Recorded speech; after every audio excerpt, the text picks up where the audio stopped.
Azterketak Euskaraz kolektiboak zein Euskal Konfederazioak prentsaurreko bat eskaini dute gaur goizean, apirilaren 22an Baionan iraganen den manifestazioa aurkezteko. Hizkuntza eskubideen alde euskarari trabarik ez, euskarak bizi behar du lelopean, mobilizazioan parte hartzeko deia luzatu du Euskalgintzak.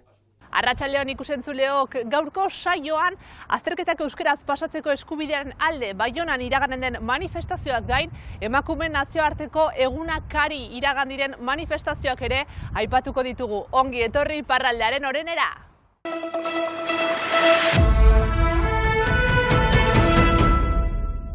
Euskalgintzako eragileek mobilizaziorako deia egin dute, euskararen aldeko benetako hizkuntza politika baten alde eta azterketak euskaraz egin ahal izatea aldarrikatzeko. Manifestazio erraldoia deitu dute datorren apirilaren 22ako Baionan. Euskaren aldetik azterketan gaiaren inguruan azken 2 urteetan tentsioa iniz izan dira eta Parisetik ezetz borobil bat biltzen dugu.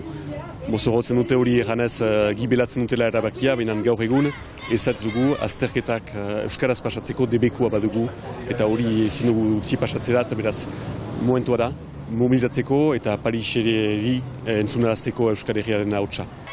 Azterketak euskaraz egiteko eskubidea aldarrikatzen dute ikasle, buraso, irakasle eta langileek, sehaskak, bigabaik, euskalaziakek eta Euskal Konfederazioa osatzen duten Euskalgintzako elkarte guztiek, baita tokiko hautetsi eta erakundek ere, baina ele ederrez gain, ezer ez dela aldatzen salatu dute beste behin. Azken urteetan, Euskaren erakunde publikoaren aurrekontua izoztua da eta ez da baliabide ekonomikorik Euskalgintzako elkarteak laguntzeko. Konfederaziotik aipatzen dena da, gaur egun diren laguntzen doblea behar dugula eta hori aldarrikatzera joaten gera apirilaren 22an, baldintza duinetan lan egiteko eta hizkuntza politika sendo bat izateko.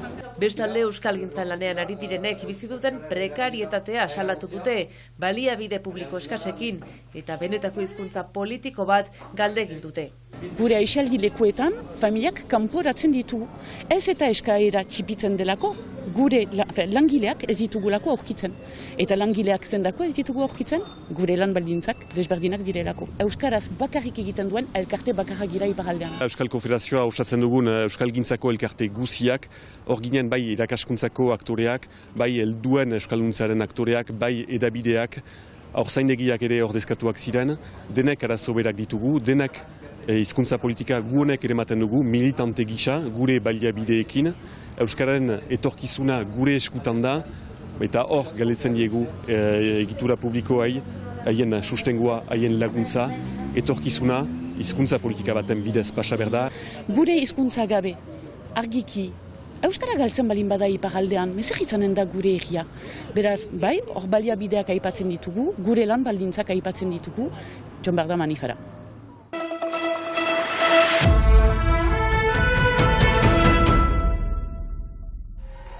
Emazteen nazioarteko egunaren aldarriek eta erretreta erreformaren aurkako mezuek bat egin dute aurten.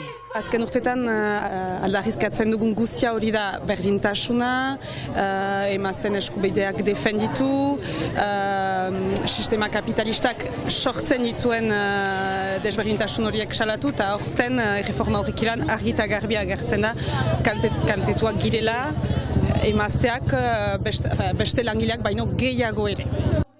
Martxoak 18 arratsaldean, hainbat manifestazio izan ziren Lapurdiko hiriburuan. Kolektibo feministak deitutako manifestazioa Merkatu plazatik abiatu, herriko etxeko plazatik pasa eta Patxan amaitu zen. Ostean, Itaia taldeko kideek, hau da emakume antolakunde sozialista taldeko kideek, beste elkarretaratze bat egin zuten baita ere Baionan. Eta Bidasoako asanblada feministak ere hitzordua izan zuen emakumeen eskubideen alde. Urruña, Hendaia, Hondarribia eta Irunetik abiatu ziren martxak eta Santiago Zubian egin zuten bat. Oraindik ere, borroka asko daude gure bizi baldintzak hobetzeko. Zoritxarrez, emazteek egunero izaten dituzten oztopoen zerrenda luzeegi da. Emakumeen eskubideen nazioarteko egun aldarrikatzailea beste behin, bereziki emazteak kaltetuko lituzkeen erretreta erreformaren testu inguruan.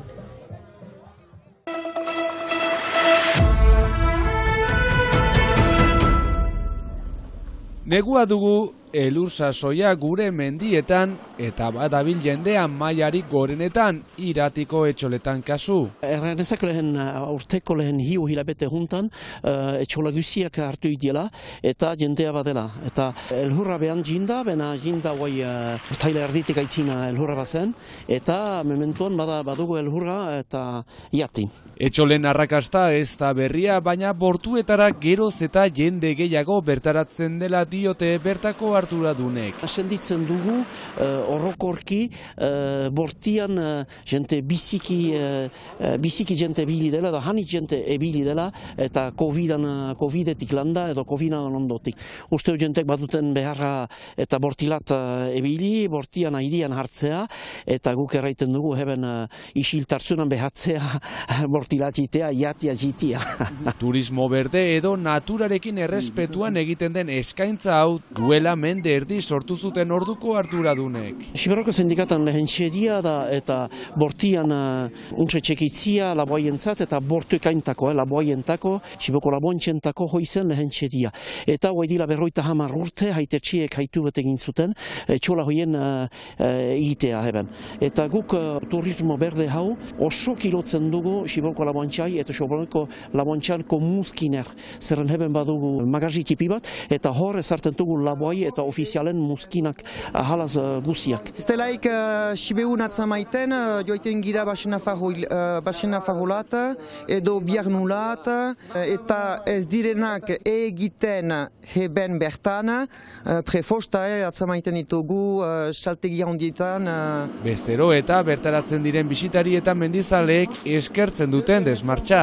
Egiten dien guziak izigarri konten dira eta kasik egunero entzuten dugu ez da olako saltegik atzamaiten denetan eta bai gure filosofia da horien ezartia intzinean. Orain itxia den ostatua ere maiatzetik aintzina sindikatuak bere gain hartuko du, filosofia berberarekin. Eta honek guztiak nola ez, siberotarren enpleguan badu eragina. Siboko nabai lan emaiteko zerren Siboko sindikatak ahaldu garraiten 20 langile baditila jaleike. Lurralde orekatu eta sustengagarritasunaren mesedetan.